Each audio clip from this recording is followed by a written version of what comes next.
나와주세요. 어서 오세요 우리 거. 아이고 예 안녕하세요. 아이고 예. 쌤 나와주세요.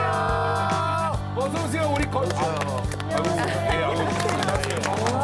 반갑습니다. 예 반갑습니다.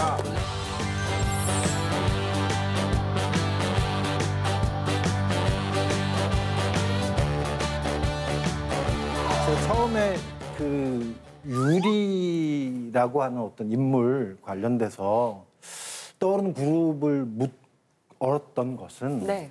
어떤 유리를 연상시키느냐에 따라서 본인의 세대를 추정할 수가 있는데 바로 그런 걸 좀 알아보기 위해서 여러분들께 먼저 말씀을 드린 것이었었거든요. 그럼 진단을 좀 해주세요. 예, 아까 지금 떠올리신 분들 중에. 유리하면 이쪽부터 말씀하실까요? 저는 성유리 씨. 핑크라던. 소녀시대 유리죠. 소녀시대 유리. 네. 이정혁 씨는? 쿨. 네, 사실 좀 예측하긴 했었어요. 죄송합니다. 네. 유나 씨는? 솔직하게 얘기하면 저도 쿨이 생각이 먼저 났는데 그래서 쿨 저는 친구예요. 아니야 어제 90년대 음악 나오는 그런 프로그램을 봐서 잔상이 남아서 그런 것 같다라는 좋은 핑계네요. 예. 아니면 요즘 가요계에서 트렌드가 레트로? 그렇죠. 아니면 뉴트로? 이런 쪽으로 가서 역시 유행에 민감하십니다. 아니 뭐 이럴 때 보통 뭐 애늙은이 뭐 그런 표현은 없나요?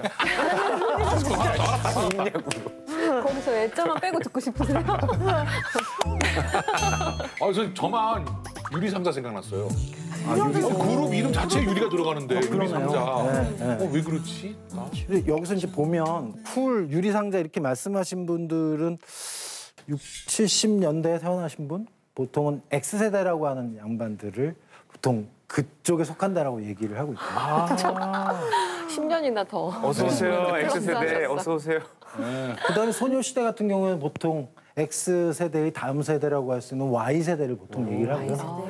이분들은 보통은 80년대, 90년대 생들을 얘기하는 경우가 많습니다. 실제로 저도. 예. 근데 여기에 계신 패널분들 중에 아이즈원은 말씀하신 분이 없는 것 같아요. 저는 아이돌에 관심이 있어요. 그래서 알고 있습니다.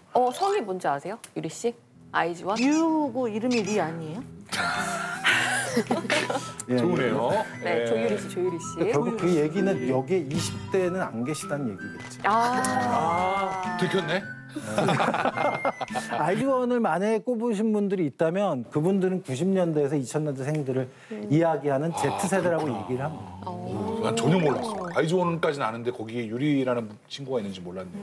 지금 뭐 X든 Y든 간에 지금 중요한 게 지금 이 자리에 저희가 모든 세대를 아우르실 수 있는 분이 딱 한 분 계세요. 누구요? 그게 바로 우리의 유리보다 더 빛나는 유미 씨. 와우. 제 안에서 세대 대통합을 이뤄보겠습니다. 어떻게 한다는 거예요? 다 표현할 수 있는 분이거든요. 댄스를 좀 준비해봤어요. 와, 이거 웬일이야? 걸그룹 데뷔하려고? 자, 음악 없나요? 음악이 없대요. 아니 음악이 없어요? 우리 시점이 올라가고 있는데 이래도 돼요? 방송 나갈 때는 들어갈 거죠? 방송 나갈 때는.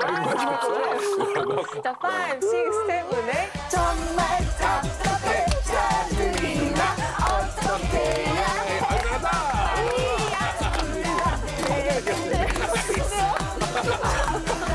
그래도 난 사랑해 난 나를 믿어 유연하다. 소반을 해주고 싶은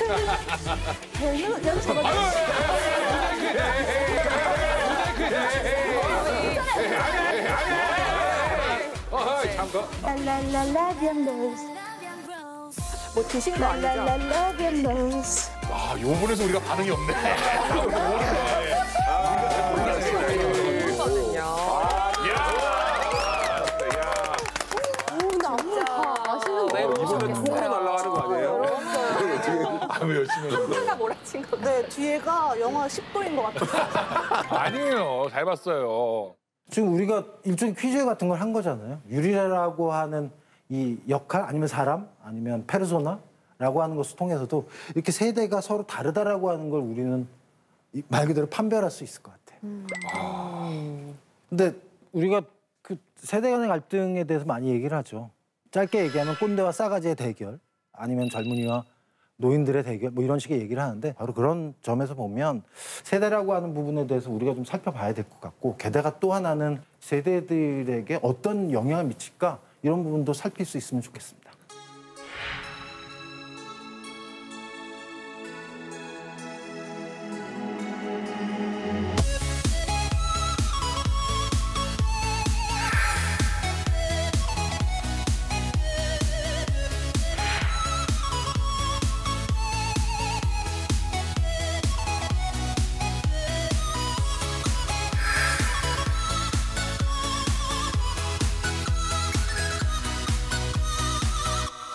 본격적인 수업에 앞서서 그러면 세대란 뭘까?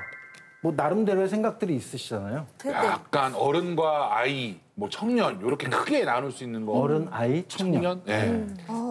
저는 그런 문화적인 것들을 어떤 향유하고 있는 세대를 이렇게 분류할 수 있지 않을까라는 생각이 그러네. 그다음에 혹시 뭐 덧붙이실? 어떤 공통의 기억과 어떤 가치 판단의 기준을 같이 하는 사람들? 그러다 보니까 젊은 세대가 바라보는 거나 아니면 조금 다른 세대가 바라보는 게 방향이 달라지면 뭐 갈등이 생기는 게 아닌가? 확 차이나게 있어 보이게 얘기하네. 진짜 여기저기 격이 흥하니까 방송 수준을 좀 맞춰주세요.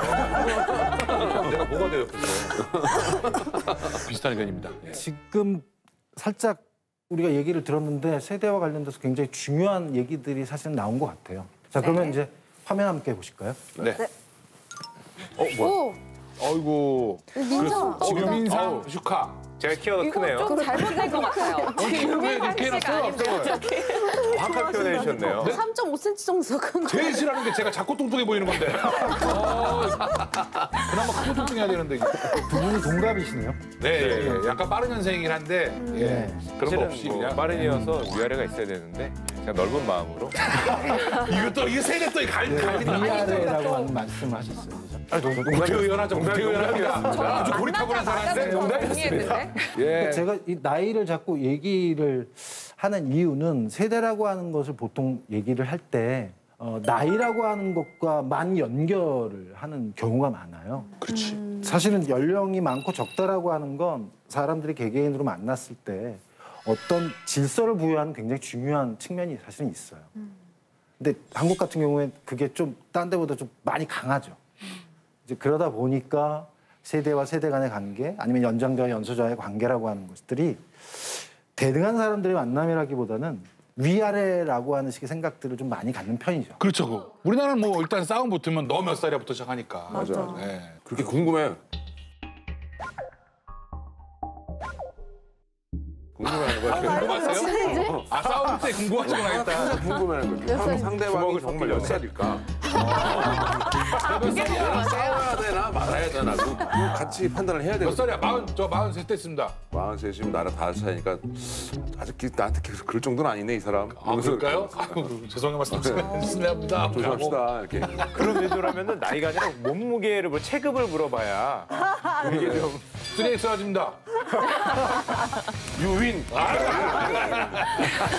바로 그런 점에서 보면 나이를 기준으로 해서 세대를 나눌 때 서약자들은 연령 집단 세대라고 얘기를 합니다.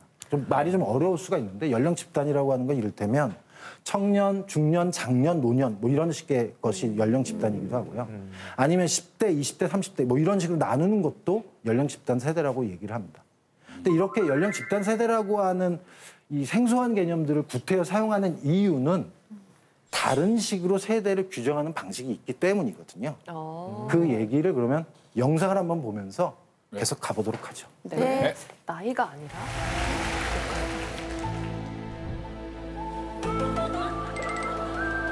여러분 안녕하십니까? 뭐야? 우와, 진짜 어리다. 아 이게 어려 보여? 별 차이 없지 않아요? 이제 그들의 음식에 대해서 알아보도록 하겠습니다. 과거에 그 마른 인간들이 먹었던 음식 중에 저희에게는 전혀 생소한 이름의 음식이 있습니다. 바로 조각 케이크라는 것입니다. 도저히 이해할 수가 없었습니다. 하지만 여기서 더욱더 신비한 이름의 음식이 있었습니다. 바로 자장면 보통이라는 것입니다.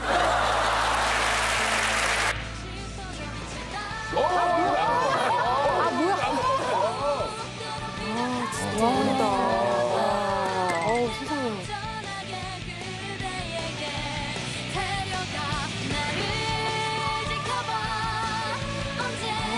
대박이다. 어우, 세상에. 저는 왜 지금 화가 났죠? 저는 왜 이렇게 화가 나 있나요? 하나씩 다 나와야 되는 거 아닙니까? 저만 2번 나왔어요. 사실 이렇게 두 분을 부터 이렇게 클로즈업한 이유는 그러네. 거의 비슷한 시기에 말 그대로 연예계에 이렇게 올라가신 거잖아요. 아, 2004년도. 예. 유민상 씨는 적절했다고 얘기할 수도 있을지도 모르겠고, 근데 유나 씨 같은 경우에는 남들보다 굉장히 어린 나이에 이 험한 연예계로 등장을 하신 거잖아요. 결국 이 얘기는 어떤 특정한 영역에서 얼마만큼 오래 있었느냐, 좀 더 편하게 얘기하면 좀 더 오래 굴러 먹었느냐. 사실 이런 것에 따라서 세상을 보는 관점들이 조금은 달라질 수 있을지도 모르겠어요. 그러면 이 유나 씨를 축으로 해서 다른 분과 한번 비교를 한번 해볼까요? 네. 제가 왜 나오죠? 키가 꽤 크게 나와서 참 마음에 들어요. 근데 여기에 어떤 생년으로 보면 네. 88년생과 85년생이시잖아요. 근데 이른바 데뷔 연도라고 하는 것을 보게 되면 차이가 많이 나네. 저는 사실 이제 저희 지역 근무가 있어서 서울에서 방송하기 시작한 거 2015년 정도거든요. 그러니까 유나 씨보다 거의 한 10년 정도 더 늦네요. 근데 나이는 많으시잖아요. 찝어서 말씀을 또 해주시니까요. 근데 네. 서로 이렇게 부르실 때는 유나 씨는 승현 씨 어떻게 부르세요? 승현 언니라고 하는데요. 승현 아나운서님, 승현 언니 그렇게? 제가 사실 근데 좀 고민이 되긴 했던 것 같아요. 처음 생각을 해보면 이게 저보다 훨씬 전에 데뷔를 하셨잖아요. 근데 제가 유나 씨라고 이름을 하거나 유나님 이렇게 부를 때가 많았던 것 같아요. 아니, 좀 궁금한 게 그 개그맨들 원래 기수가 되게 세다 그러잖아요. 네네. 나이가 많은데 기수가 아래로 들어오면은 그렇죠. 어떻게 칭을 하나요? 이런 거 예를 들어 여기 아닙니까? 있잖아. 여기 계세요. 네. 강림이 선배. 네. 요즘에 인사 잘 안 하시던데요, 김성우. 설렁설렁 이렇게 대충 목례로만. 나중에 나이 내가 70 먹고 80 먹어도 아유 강림이 선배님. 아이고 우리 선배님 오죠. 이런 얘기. 당연하죠, 응당. 챙기를 빼고 인사를 해야죠. 이렇게 기수라고 하는 게 굉장히 중요했던 적이 있죠. 네네네. 그리고 위아래가 굉장히 명확하게 구별됐을 뿐만 아니라 권위주의적이까지 했었던 시절이 있잖아요. 네, 맞아요. 근데 거기에 비교하면 요즘은 어떤가요?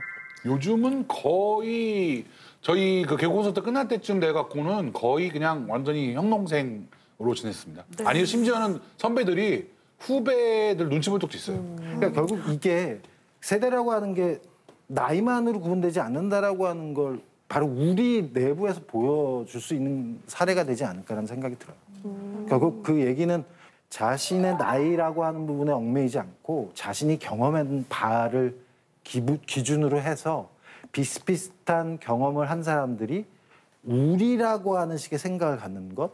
결국 세대라고 하는 건 크게 얘기를 하면 두 가지죠. 하나는 나이, 또 다른 하나는 어떤 특정한 시대에 공통의 경험을 하고 우리라고 하는 의식을 가질 때 이것을 또한 우리는 세대라고 얘기를 하게 됩니다. 자, 그러면 이제 화면을 보면서 다시 한번 얘기를 한번 해보도록 하죠. 네. 네.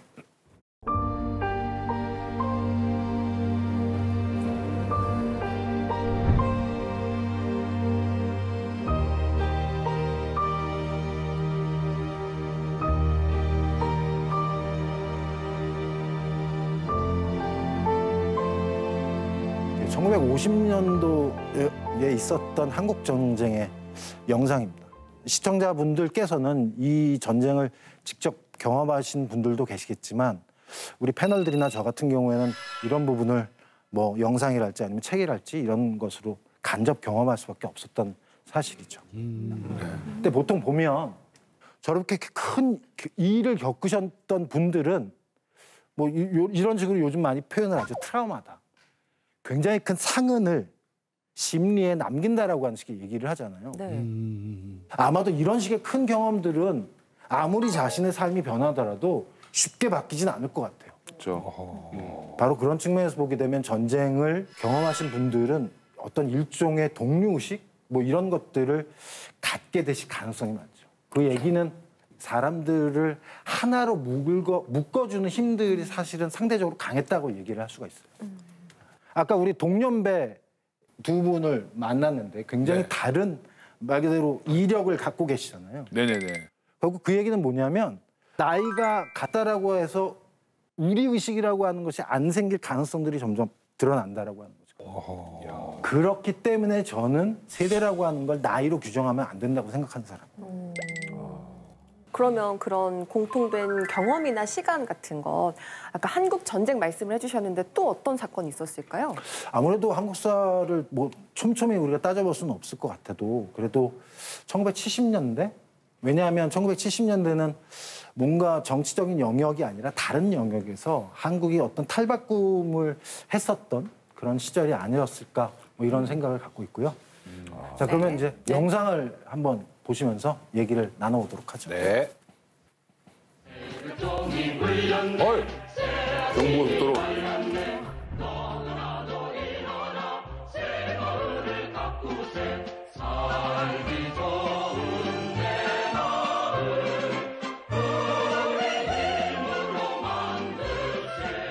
이 얘기가 이제 말 그대로 본격화된 건 결국 1970년대죠.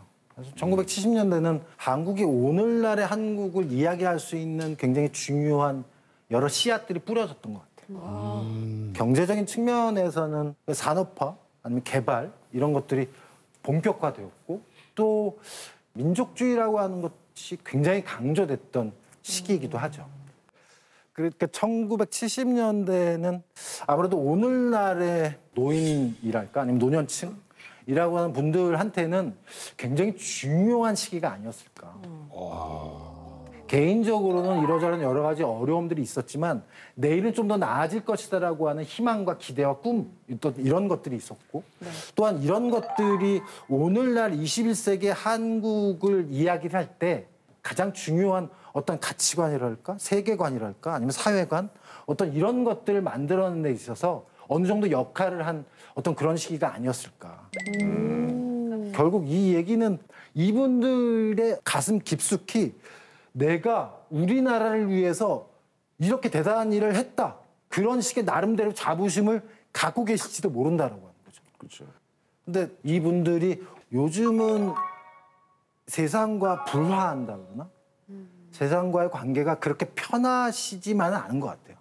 근데 이분들이 노인들이시기 때문에 이것을 젊은이들과의 어떤 세대 갈등이랄까? 이런 부분으로 혹시 생각하시는 것이 아닐까.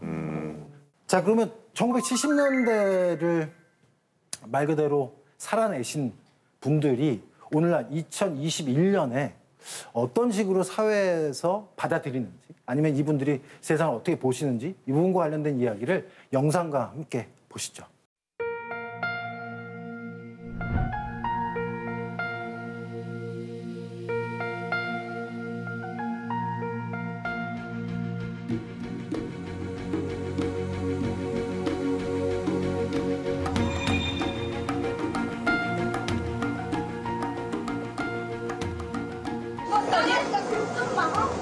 이것들이 뭐야 이것들이 다리 뻗대 나한테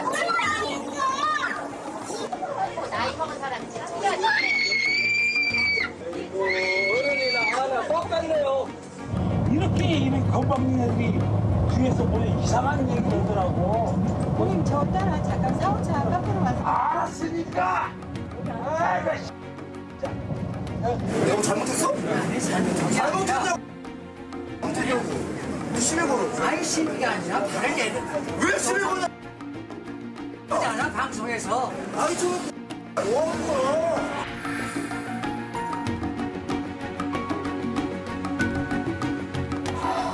마음이 무거워지네요. 불편합니다. 예. 영상이 그렇게 아름답지는 않은 것 같습니다. 옆에서 보기 어쨌든 좋은 장면은 아니라 이게 서로 참 서로 공경하긴 해야 되는데 서로 그렇죠? 서로 존중과 상호간 해야 되는데 보는 사람이 정말 다 마음이 아픕니다. 맞아요. 그렇죠. 근데 이것을 이제 보시면 젊은이와 그다음에 노인들이 서로 굉장히 많이 다툼을 벌이고 있는 거 아니야? 라고 하는 식의 생각을 우리들로 하여금 갖게 만드는 어떤 그런 부분일 거라고 저는 생각해요. 요즘 보통 보면 60대 이상의 노인분들을 꼰대라고 하는 식으로 지칭하고 매도하는 경우가 많은 것 같아요. 근데 왜 이런 부분들이 일어날까? 60, 70대 이분들의 상황에 대해서 좀 더 얘기를 해보도록 할까요?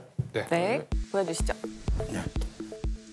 이거는 OECD 국가 중에 60대 이상의 노인들이 연 평균으로 얼마만큼 일하는지를 보여주는 자료예요. 지금 평균이랑 비교해보면 한 200시간이 넘게 차이가 나는 건가요? 그러네요. 상당히 200시간. 일을 많이 하시네요. 다음 슬라이드 볼까요? 이게 이제 OECD 국가 평균 은퇴 나이. 말 그대로 저 같은 경우에 학교에서 은퇴를 하고 그다음에 뭐 다른 일을 할 수가 있잖아요. 그런 걸 다 포함해서 진짜로 일을 안 하는 나이를 말하는 거예요. 네. OECD하고 비교를 해보면 한국의 상황이 그렇게 아름다운 상황은 아닌 것 같습니다. 그러네요. 그러니까 회사를 관두셔도 뭐 또 다른 뭐 일을 또 또 해야 되는. 간단하게 할 수 있는 일이라도 찾아서 계속 하시잖아요. 뭐 네. 그게 폐지 줍는 일이 됐든 경비 네. 업무가 됐든 네, 여러 맞아요. 가지 업무가 있을 텐데 그런 걸로 계속 하시긴 하시죠. 네. 다음 슬라이드를 보시면 이 자료는 OECD 국가의 노인의 상대 빈곤율을 비교를 한 겁니다. 이건 엄청나게 차이가 나네요. 상대 빈곤율이라고 하는 부분을 우리가 좀 살펴볼 필요가 있는데요. 여기서 좀 보시면 60, 70대가 되시면 거의 반 정도가 우리 한국에 살고 있는 사람들의 평균 소득 밑으로 떨어진다라고 하는 걸 보여줍니다. 저게 일본이 예전에 노인 빈곤 문제 심각하다고 그런 말을 제가 옛날에 봤거든요. 일본의 2배가 넘네요, 지금 퍼센트가. 아니 일본 같은 경우에는 그럼 80%가 평균보다 더 잘 산다는 거잖아요. 노인들이. 그렇죠. 네, 평균보다 높다. 오히려. 뭐 이렇게 얘기할 수 있습니다. 근데 사실은 노인분들이 부를 쌓은 기간이 기니까 평균보다 높은 게 어떻게 보면은 자연스러운 현상인데 전혀 그렇게 못됐다 이렇게 봐야겠네요. 근데 제가 볼 때는 아무래도 가장 중요한 건 자살인 거예요. 근데 여기에서 보면 OECD 다른 국가와 비교해서 한국의 노인 자살은 엄청나게 높습니다. 근데 여기서 더 서글픈 일은 왜 자살을 하냐라고 하는 동기가 중요하잖아요. 빈곤. 근데 그냥 빈곤도 아니고 남들보다 일도 많이 하잖아요. 그렇죠. 그리고 은퇴도 못 하는데 계속해서 결국 이 얘기는 어떤 의미에서 보게 되면 한국의 노인들의 상황을 살펴보면 빗대어서 보면 한국에서 노인으로 살아낸다라고 하는 게 정말 쉽지 않구나라고 하는 부분을 우리는 여기에서 알 수 있을 것 같아요. 사실 저는 이거를 말 그대로 도매급으로 넘길 수는 없겠지만 광장으로 나가시는 노인들을 보면서 그분들의 얘기에 동의하는 부분보다는 동의하지 않는 부분들이 훨씬 많아요. 하지만 이해가 돼요. 왜? 삶이 이렇게 망가졌어요. 노인이 되면 말 그대로 상대적 빈곤에 시달리게 되는 상황이 됐다. 하지만 사회는 우리들에게 어떤 대접을 하느냐. 우리가 아까 1970년대를 조명을 했어요. 그 이유는 뭐냐면 이분들의 어떤 무의식이라 그럴까 아니면 가슴 깊숙이 내가 우리나라를 위해서 이렇게 대단한 일을 했다. 진짜인지 아닌지는 아무도 몰라요. 하지만 그런 식의 나름대로 자부심을 갖고 계실지도 모른다는 거죠. 그럼에도 불구하고 그분들을 말 그대로 너무 얕잡아 본다. 경우에 따른 경멸한다. 뭐 이런 식의 생각을 우리는 할 수 있을 것 같아요. 그러면 지금껏 우리는 노인분들 중심으로 얘기를 들었고요. 근데 정말로 노인 세대가 말씀하시는 것처럼 우리 사회가 청년들에 대해서 많이 얘기를 하고 청년들에 대해서 많이 신경을 쓰고 있느냐 이런 것을 좀 살펴볼 필요가 있고요. 바로 그런 차원에서 이 화면을 보시면서 말씀을 하시죠. 저런 데가 있어? 고난과 역경이 밀려와 힘이 들어도 현실에 부딪혀 쓰러져 울고 싶어도 세상이란 벽에 가려 앞이 안 보여도 포기하지 않는 거야. 아무리 힘든 시련이 다가와도 포기하지 않는 것이 청춘의 길. 달려라 젊은 대한민국.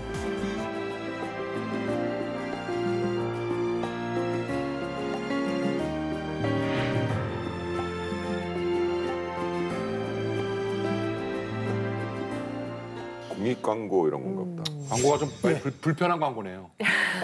왜? 너무 잘생기고 이쁜 분들만 젊은 사람 전부 저런 건 아닌데. 기름이 묻었는데도 아름다워. 깜짝 놀랐습니다. 저렇게 멋있고 잘생기고 이쁘고. 근데 어쨌든 저기 안에 있는 분들은 굉장히 희망차고 뭔가 밝은 미래가 있을 것 같은 그런 느낌이긴 하네요. 청년 세대가 공감하기에는 약간 어려운 내용의 광고인 것 같다라는 생각은 드는 부분이 약간 기성세대가 만들어서 강요한다라는 느낌이 저는 조금 들었어요. 그 뭐 힘들어 도 무슨 도 이렇게 한자가 계속 나오잖아요. 그것 또한 과정이니 지금 너는 열정으로 똘똘 뭉쳐서 이걸 해내라. 약간 이런 강요로 들리는 느낌이 조금 있더라고요. 노력해라니까 노력. 결국 공익광고는 우리 세금으로 나가는 건데 역효과를 만들어내면서 구태여 저렇게 할 필요가 있을까? 뭐 이런 영상미는 되게 좋았는데 뭐 최근 건 아니겠죠. 사실 의도는 사실은 좋죠. 힘내자고 뭐 이렇게 하는 건데 좀 더 뭐랄까 섬세하고 예민한 접근 방식 뭐 이런 것들이 필요할 수 있을 것 같아요. 근데 여기에서 본 것처럼 그러니까 결국은 이렇게 했으면 좋겠다라고 하는 것을 보여주는 게 공익광고잖아요. 그렇죠. 결국 현실은 그렇지 않다라고 하는 걸 너무 잘 보여주고 있는 거죠. 요즘에 젊은 분들은 제가 이렇게 만나 보면은 어떤 고난이 무서운 게 아니라 희망이 안 보이는 게 더 무섭다고 많이 얘기를 하시는 것 같아요. 그래서 요즘에 뭐 흔히 뭐 3포 세대 얘기를 했었잖아요. 예전에 뭐 연애 그리고 결혼 그리고 아이를 포기한다는데 요즘엔 뭐 집값이 워낙 올라가니까 과연 내가 평생 일해서 뭐 집을 살 수 있을까? 내가 정말 제대로 된 취업 자리를 얻을 수 있을까? 이것까지 고민하니까 5포 세대가 돼버리니까 뭐 나는 지금 보이는 길도 없는데 그냥 열정으로 하라는 거냐? 이렇게 좀 받아들이는 그런 경향이 생겨버린 것 같아요. 근데 전 아무래도 이 세대 연구자로서 그다음에 특히나 청년과 관련돼서 여러 가지 고민을 많이 하는 연구자로서 이런 식의 말씀을 좀 드리고 싶긴 해요. 한 20, 30년 전과 요즘 청년을 보는 관점이 굉장히 많이 변했다. 그러니까 20, 30년 전에는 일종의 청년 메시아론, 청년이 구세주다. 청년이 뭔가를 해서 우리들이 겪고 있는 이러저러한 어려움들을 헤쳐나가 줄 수 있다라고 하는 식의 굉장히 긍정적인 생각이 강했다라고 얘기를 하면 21세기 들어서 사실은 이거는 우리나라뿐만 그런 건 아니고요.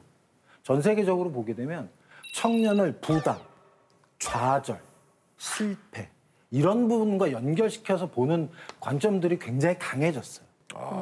제가 여기서 말씀드리고자 하는 건 결국 그거예요.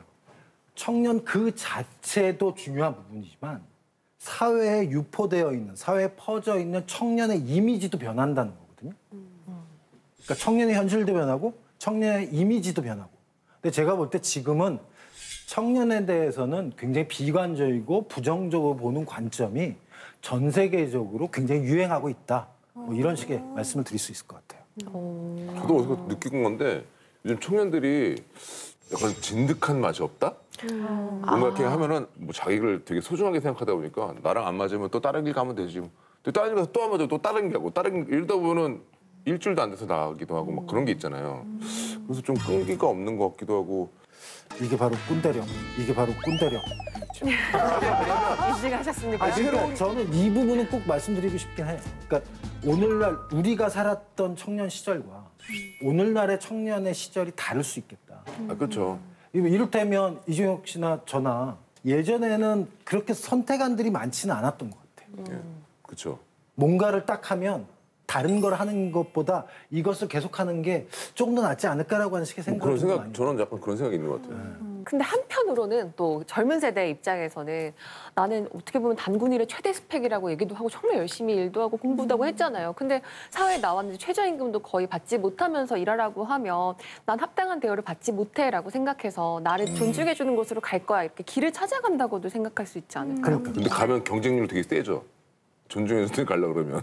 경쟁률 그건 있겠네요. 근데 그래도 어쨌든 도전을 해볼 수 있는 거죠. 나를 대우해 줄 수 있는 곳을 찾아서. 그리고 예전에는 뭐 평생 직장 이런 개념도 좀 흔했잖아요. 근데 지금은 뭐 비정규직 분들도 많고 빨리빨리 좀 잘린다는 느낌이 있어 회사에 충성심도 많이 없는 것 같아요. 네. 네. 그거는 회사에 대한 충성심이 없는 건 청년들만 그런 건 아닌 것 같습니다.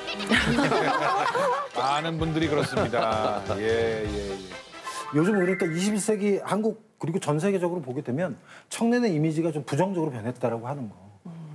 이거를 좀 더 상세히 좀 살펴볼 필요가 있을 것 같아요. 네. 그럼 자료를 보면서 말씀드릴게요. 네. 아유. 실업률표. 한숨부터 나.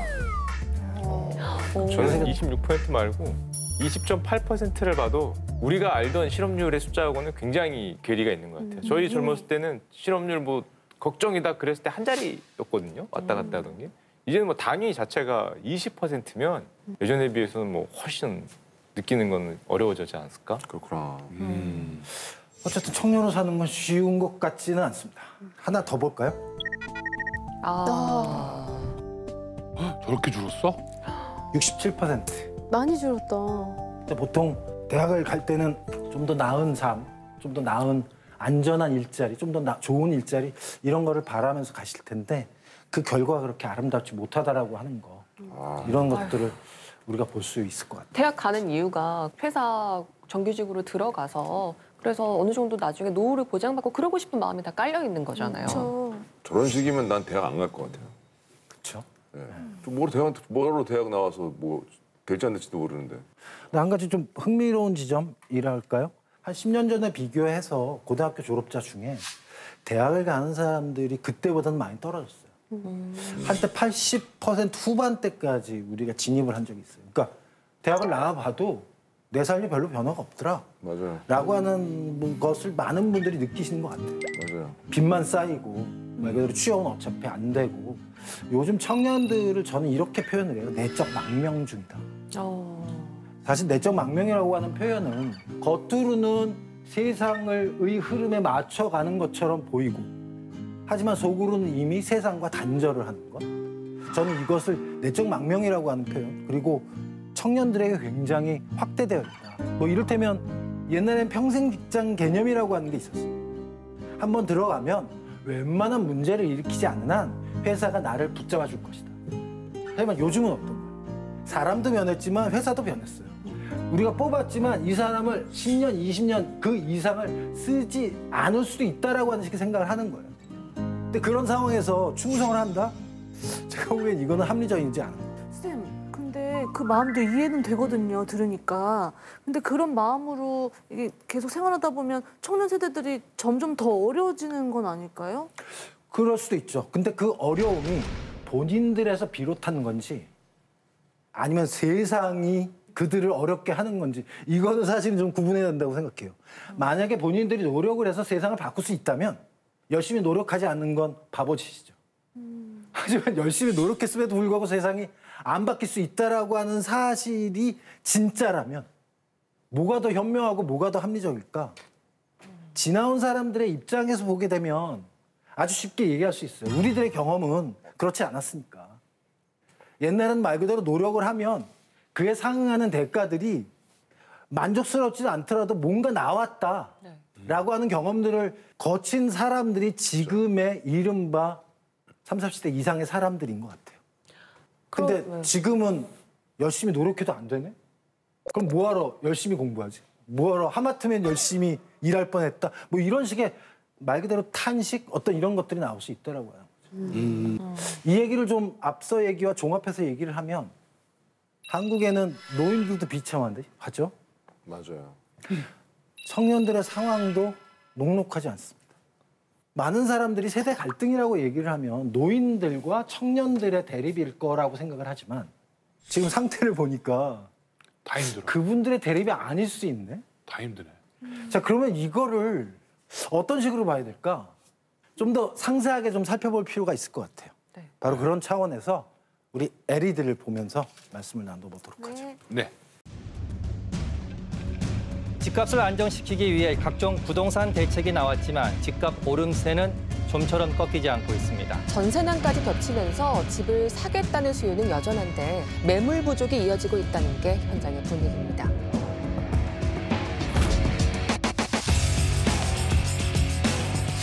고용 시장이 꽁꽁 얼어붙고 있습니다. 취업자 수가 지난달까지 9달 연속 줄면서 IMF 외환 위기 이후에 최장기간 감소세를 기록했습니다.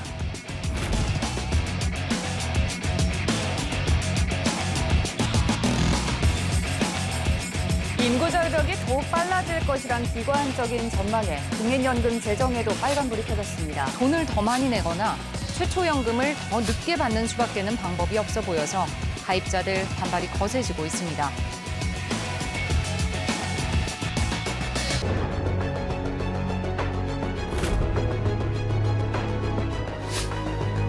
얼굴들이 별로 안 좋아하시네요. 답답합니다. 오늘 진짜 답답합니다. 우리 사회의 아픈 손가락들을 지금 다 소환하신 것 같아요. 주요 세 가지를 봤죠, 현안들을. 우리가?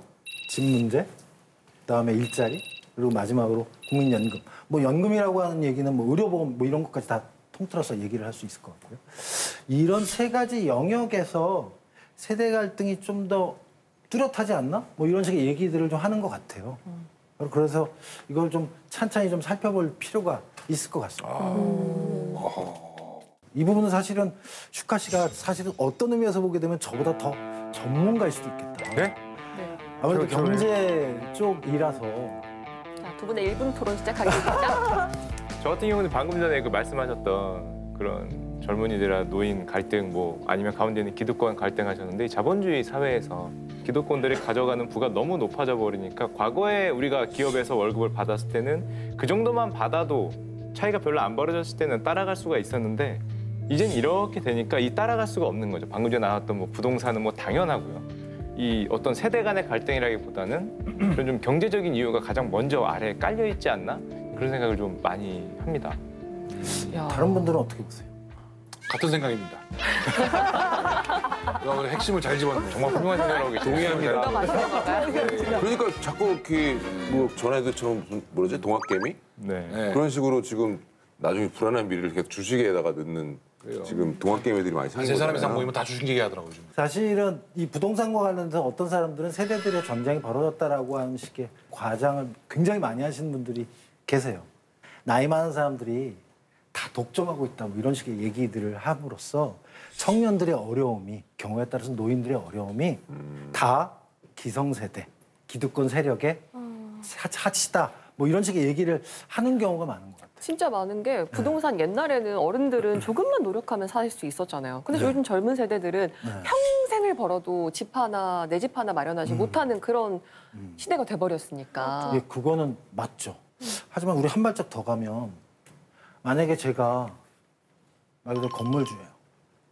그럼 제가 언젠가는 죽겠죠. 그럼 이 건물이 누구에게 가죠? 아, 자녀분한테. 그 얘기는 결국 조부모가 누구냐, 아니면 조부모가 얼마큼 많이 갖고 있느냐. 이게 굉장히 중요하잖아요. 이거를 사회학자들은 이런 식으로 표현을 하죠. 계급이나 계층. 부모가 누구냐, 조부모가 누구냐에 따라서 사람들의 운명이 결정된다라고 하는 것을 보여주는 것이거든요. 근데 제가 볼 때 부동산 문제 아니면 주거 문제는 제가 볼 때는 이거는 아주 명백한 계급과 계층의 문제예요. 근데 사람들이 이것을 마치 젊은이와 기성세대, 젊은이와 386, 젊은이와 노인들의 싸움인 것처럼 제가 보기에 이거는 굉장히 큰 과장이다. 그렇구나.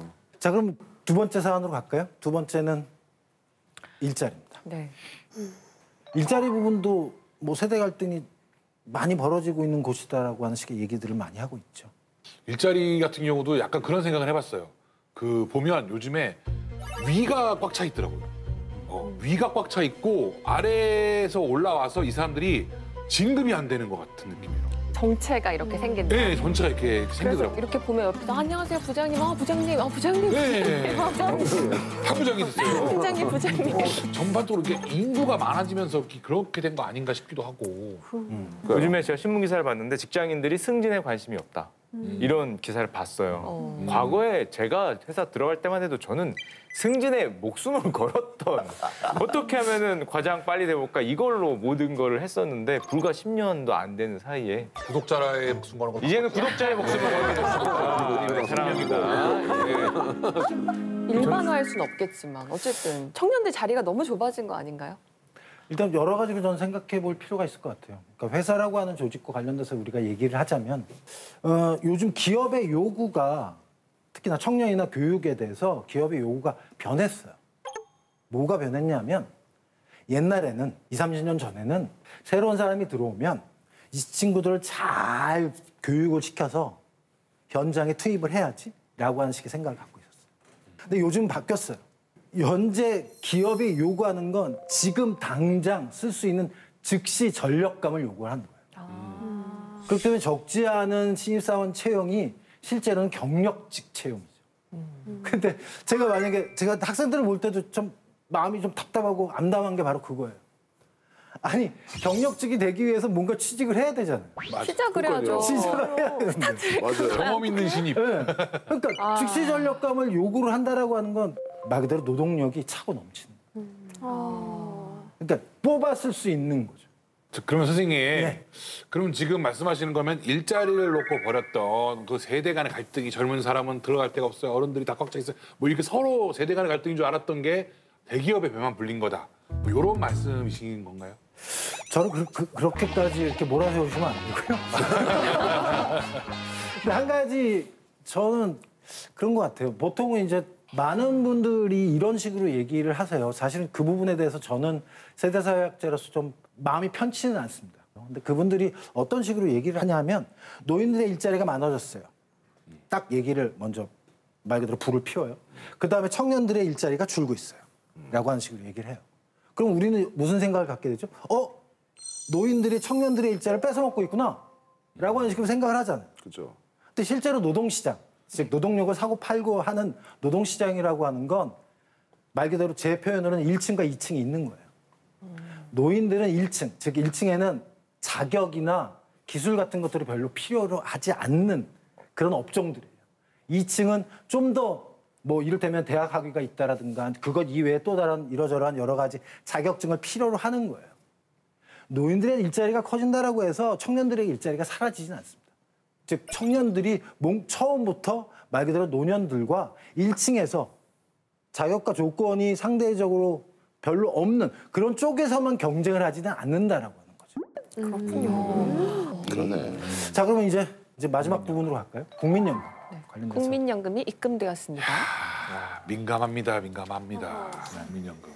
저기 유민상 씨는 국민연금 하고 계시나요? 예, 내고 있습니다. 얼마나 되셨어요, 연금 내신? 낸지요? 예. 거의 취직하니까 KBS 개그맨 딱 되니까 그때부터 아마 딱 날아갔던 것 같은데. 되게 오래됐구나. 그렇죠. 그때부터 날아갔죠. 그러면 2004년도, 5년도 정도쯤. 맞는 것 같아요. 사실 국민연금은 말 그대로 은퇴 이후에 본인의 삶을 어느 정도 보장하는 거잖아요. 네. 국민연금 하시면서 뭐 그런 내가 내 미래가 보장됐구나, 내 은퇴 이후의 삶이 보장됐구나 뭐 이런 식의 생각하시나요? 근데 저는 연금이 내 노후를 보장한다고 생각을 아직 안 하고 그냥 내가 할 수 있는 데까지 최대한 70 먹을 때까지 80 먹을 때까지 방송으로 계속 해먹을 생각이라서 잘해줘야지 계속 연금 안 믿고 제가 근데 하도 또 이상한 데서 주변에서 주워들은 얘기가 있어가지고 뭐 연금이 불안하네 뭐 아니네 설계가 그렇게 안 됐네 아니다 지금 너무 또 인구가 준다 뭐 모르겠습니다. 그래서 어떻게 된지 바로 그렇기 때문에 국민연금이 이른바 젊은이와 노인들의 다툼이 일어나는 곳이다라고 하는 식으로 얘기를 하는 경우가 많죠. 국민연금에는 크게 두 가지가 있습니다. 이를테면 적립식이 있고요, 부가식이 있어요. 적립식이라고 하는 건 내 돈 내가 먹는 거예요. 네. 예, 그 적립식이죠. 네. 부가식이라고 하는 건 내가 은퇴했을 때 그때 일하는 젊은이들이 내 연금을 지불해 주는 거예요. 우리나라 어떤 방식이죠? 섞여 있고요. 점차적으로 부가식으로 가고 있는 중입니다. 그래서 젊은 사람들이 나중에 이제 자기 부담 많아진다고 젊은이들이 노인이 많아지니까 부담이 그런 식으로 걱정. 그런 얘기가 있더라고요. 그래서 안 된다 이거 못 한다 우리가 다 왜 부담하냐 뭐 이런 걸로 또 고민한다는 얘기도 있고. 그래서 뭐 그것 때문에 뭐 인터넷이라든가 뭐 젊은이들이 이러저런 많은 말씀들을 하고 계시는 것 같긴 해요. 말 그대로 우리 젊은이들을 등골을 말 그대로 이렇게 빼먹고 있다 뭐 이런 식의 얘기들을 하는 사람들이 있어요 최근에. 그러니까 어르신들에게 유리한 제도다 뭐 이런 식의 생각들을 하고 있는 거죠. 그러면 진짜 갈등 원인으로 좀 확실하지 않을까요? 그렇게 생각하면? 그렇죠. 그렇긴 한데 그 제도를 100년 가까이 한 국가에서도 그런 식의 얘기가 굉장히 많고요. 근데 여기서도 제가 볼 때는 굉장히 중요한 지점을 간과하고 있는 것 같아요. 또 뭔가요? 뭐 이를테면 이런 거죠. 제 어머니가 이제 혼자 계신데 어머니가 편찮으시거나 아니면 생활이 안 되세요. 그럴 경우에 생활비를 제 돈에서 어머니한테 드리는 거예요. 연금이나 건강보험이라고 하는 건 결국은 중간에 하나가 있는 거예요. 그러니까 제가 직접 드리는 방법도 있고 국가를 경유해서 드릴 수 있는 방법도 있는 거잖아요. 이렇게 생각을 해보면 어르신 혼자 사는 게 아니고 젊은이 혼자 사는 세상이 아니다. 세상은 가족이라고 하는 것을 통해서 말 그대로 연이어서 가는 거죠. 연이어서 간다라고 하는 건 금방 말씀드린 것처럼 건강보험 또는 국민연금이라고 하는 것을 통해서 말 그대로 세대 간의 순환, 재화의 순환이 일어날 수 있다라고 하는 지점을 얘기를 하고 싶은 거죠. 예, 우리는 지금 아무래도 지금 우리들이 가장 많이 관심을 갖고 있는 주거 문제, 일자리 문제, 그리고 국민연금 관련된 이야기를 살펴봤는데요. 제가 생각할 땐 이거는 세대 갈등만으로 설명하는 건 별로 적절하지 않다라고 하는 식의 생각을 저는 갖고 있고요. 그리고 여기에 계신 패널분들도 어느 정도는 동의를 하실 수 있을 거라고 생각합니다.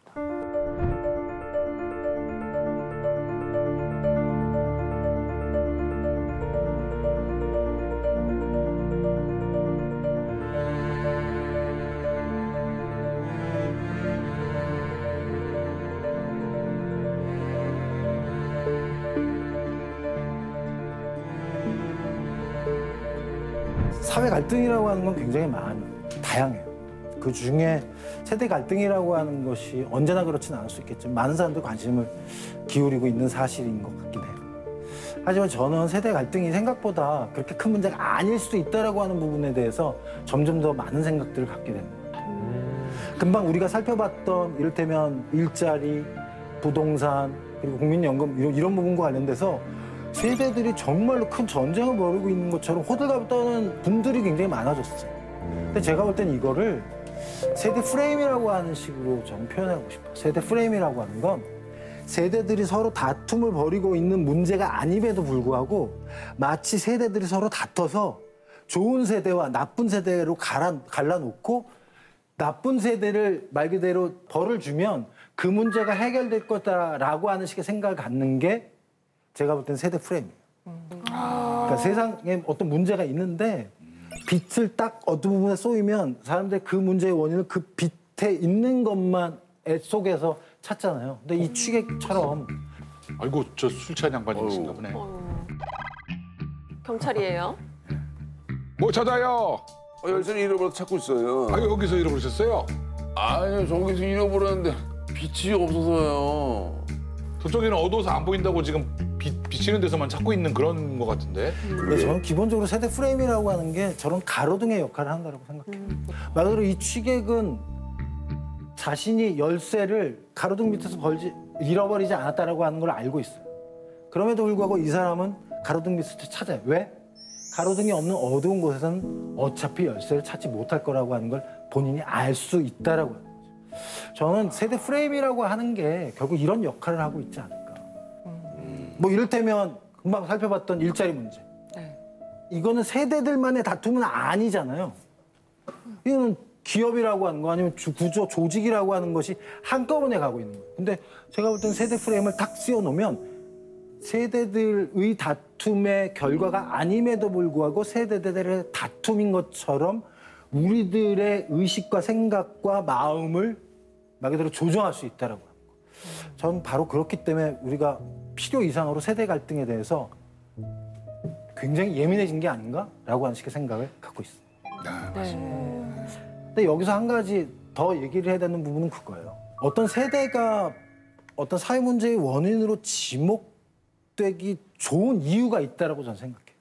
그 이유는 뭐냐면 뭐 이를테면 어떤 직업 집단, 개그맨을 욕한다든가 아니면 아나운서를 욕한다든가 이러면 당사자들이 굉장히 분개하시잖아요. 부당한 비난과 욕을 먹었다라고 한다면. 근데 세대는 아무리 욕을 해도 그것 때문에 분기탱천해서 떨쳐 일어나는 분들이 적다라고 하는 거예요. 없다라고 하는 거예요. 이를테면 기성세대 욕하고 386 욕하더라도 난 아닌데?